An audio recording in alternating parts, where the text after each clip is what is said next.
Hasyim Asyari rela merubah aturan nikah sesama penyelenggara KPU.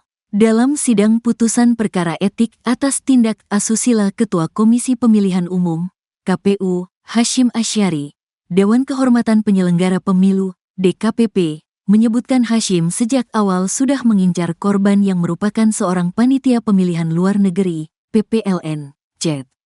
Disebutkan juga, Hasyim memberikan perlakuan khusus kepada korban yang merupakan pengadu dalam kasus ini. Bahkan disebutkan, Hasyim rela mengubah aturan larangan menikah sesama penyelenggara dalam peraturan KPU, PKPU, demi bisa mendekati wanita incarannya tersebut. Teradu terbukti sejak awal sudah mengincar pengadu dan memberi perlakuan khusus secara sistematis kepada pengadu, kata Kristiadi, saat membacakan pertimbangan dalam sidang putusan perkara etik atas tindak asusila Hasyim Asyari di Gedung DKPP, Jakarta, Rabu, tanggal 3 Juli tahun 2024. Teradu berupaya menjalin hubungan pekerjaan, namun di sisi lainnya menyusupkan kepentingan pribadinya untuk memenuhi hasrat pribadinya yang bersifat seksual, sambungnya. Kristiadi menjelaskan, dalam menyusun PKPU nomor 5 tahun 2022 tentang perubahan keempat atas PKPU nomor 8 tahun 2019 tentang tata kerja KPU, Hasyim menghapus ketentuan pasal 90 ayat 4 PKPU nomor 4 tahun 2021 tentang perubahan ketiga atas peraturan Komisi Pemilihan Umum nomor 8 tahun 2019 tentang tata kerja KPU, di mana Hasyim menghapus pasal terkait berisi larangan pernikahan, pernikahan siri, dan tinggal bersama tanpa ikatan perkawinan yang sah dengan sesama penyelenggara pemilu selama masa jabatan. Kemudian, diubah menjadi hanya larangan berada dalam ikatan perkawinan dengan penyelenggara pemilu saja.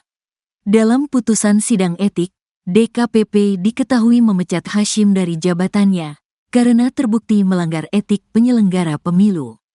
Hasyim paksa korban berhubungan badan. Dalam putusan sidang tersebut, DKPP juga memaparkan dugaan pelanggaran etik yang dilakukan Hasyim Asyari terhadap Chat.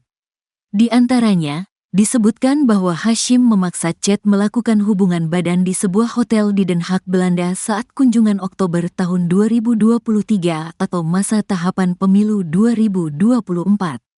Dikatakan DKPP, hubungan badan itu terjadi setelah Chat sempat melakukan penolakan. Selain itu, Hasyim juga disebutkan menjanjikan akan menikahi Chat setelah hubungan badan itu. Akibat pemaksaan tersebut, Chat mengalami gangguan kesehatan hingga disarankan untuk menjalani pemeriksaan ke dokter khusus. Atas peristiwa itu, DKPP kemudian memberikan sanksi kepada Hasyim berupa pemecatan. Menjatuhkan sanksi pemberhentian tetap kepada Terpadu Hasyim Asyari selaku Ketua Merangkap Anggota Komisi Pemilihan Umum terhitung sejak putusan ini dibacakan, kata Ketua DKPP RI, Hedi Lugito dalam sidang putusan di kantor DKPP RI, Jakarta, Rabu. Kepada Presiden Joko Widodo, DKPP meminta agar kasus Hasyim ini bisa ditindaklanjuti dalam waktu 7 hari sejak putusan ini disampaikan. Selain itu, Badan Pengawas Pemilu, Bawaslu, juga diperintahkan untuk mengawasi pelaksanaan putusan ini. Pemecatan Hasyim dinilai sebagai langkah tegas menjaga integritas penyelenggara pemilu. Direktur Demokrasi and Electoral Empowerment Partnership, DIP, Indonesia, Neni Nur Hayati menilai putusan DKPP memecat Hasyim dari jabatan KPU.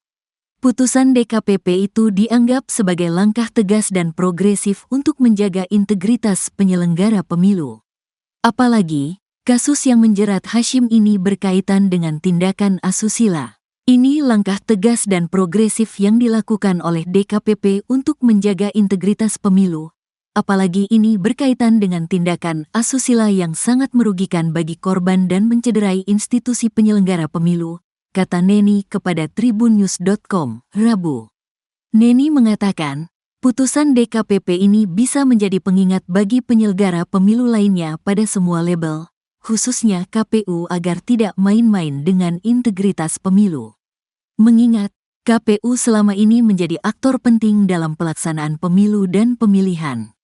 Maka dari itu, Integritas pemilu perlu dijaga agar tidak kian jauh dari moralitas dan etika. Saya juga berharap ini menjadi pembelajaran berharga untuk semua jajaran penyelenggara pemilu di semua level agar tidak main-main dengan integritas pemilu, ungkapnya. Respon Ketua KPU usai dipecat. Melansir dari tribunnews.com, Rabu, tanggal 3 Juli tahun 2024. Hasyim Asyari merasa sudah dibebas tugaskan dari tugas berat sebagai Ketua KPU RI. Pada kesempatan ini saya ingin menyampaikan saya mengucapkan Alhamdulillah dan saya ucapkan terima kasih kepada DKPP yang telah membebaskan saya dari tugas-tugas berat sebagai anggota KPU yang menyelenggarakan pemilu, kata Hasyim dalam konferensi pers di kantor KPU RI, Jakarta. Ia juga menyampaikan permintaan maaf kepada para awak media bila ada perbuatan maupun perkataan yang tidak berkenan selama menjabat sebagai Ketua KPU. Kepada teman-teman jurnalis yang selama ini berinteraksi, berhubungan dengan saya, sekiranya ada kata-kata atau tindakan saya yang kurang berkenan, saya mohon maaf. Saya kira itu yang dapat saya sampaikan pada kesempatan ini. Terima kasih, pungkasnya. Tak banyak kata yang disampaikan Hasyim untuk menanggapi putusan DKPP ini.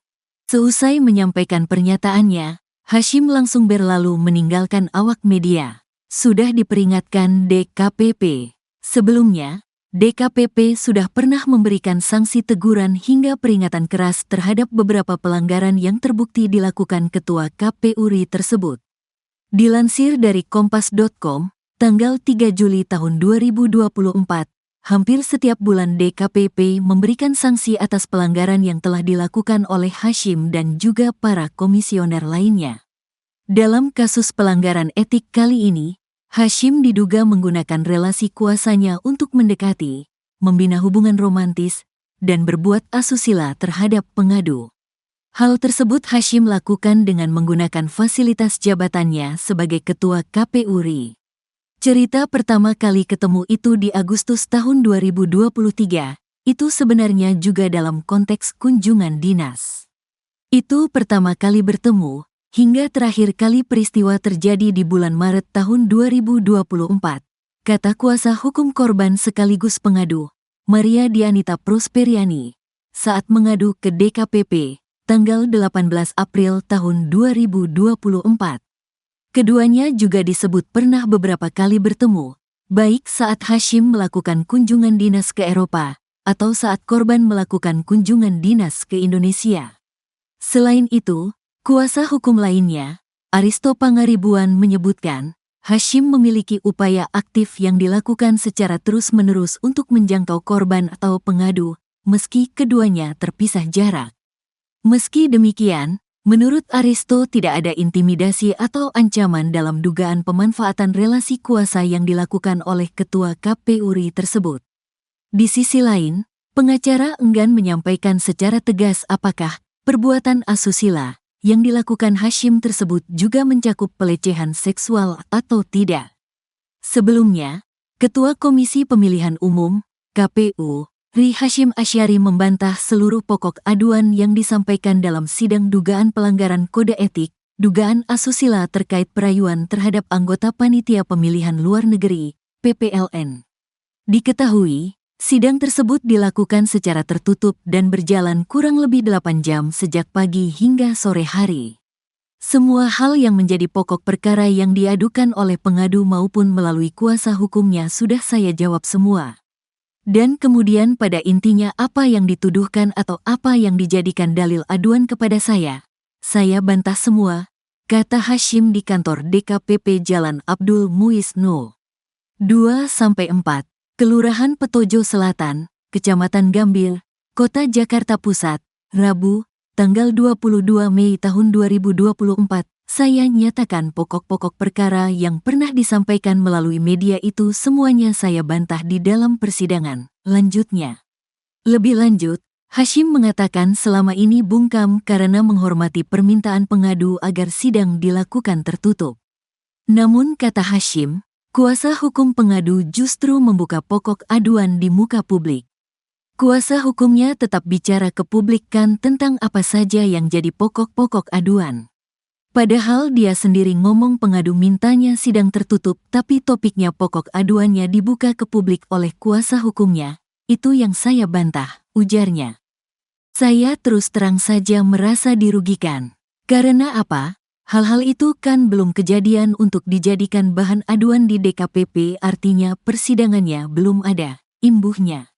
Sebagai informasi, aduan dilayangkan dari pihak Lembaga Konsultasi Bantuan Hukum Fakultas Hukum Universitas Indonesia, LKBH FUI, dan LBH APIK ke kantor DKPP RI pada Kamis, tanggal 18 April tahun 2024. Pada hari ini kita melaporkan Ketua KPU RI ke DKPP atas pelanggaran etik, integritas dan profesionalitas yang diduga melibatkan tindakan-tindakannya dalam membina hubungan personal, hubungan romantis dengan seorang PPLN di luar negeri, tutur kuasa hukum pelapor, Aristo Pangaribuan. Aristo mengatakan bahwa tindakan kali ini Hasyim tak jauh berbeda dengan apa yang menimpa Ketua Umum Partai Republik I Hanaeni alias Wanita Emas, yang juga membuatnya disanksi peringatan keras terakhir oleh DKPP. Tapi kalau pada Hanaeni dia itu adalah Ketua Umum Partai punya kepentingan.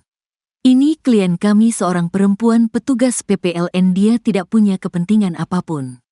Dia merasa menjadi korban dari hubungan relasi kuasanya. Karena ini kan bosnya Ketua KPU, kata Aristo Pangaribuan.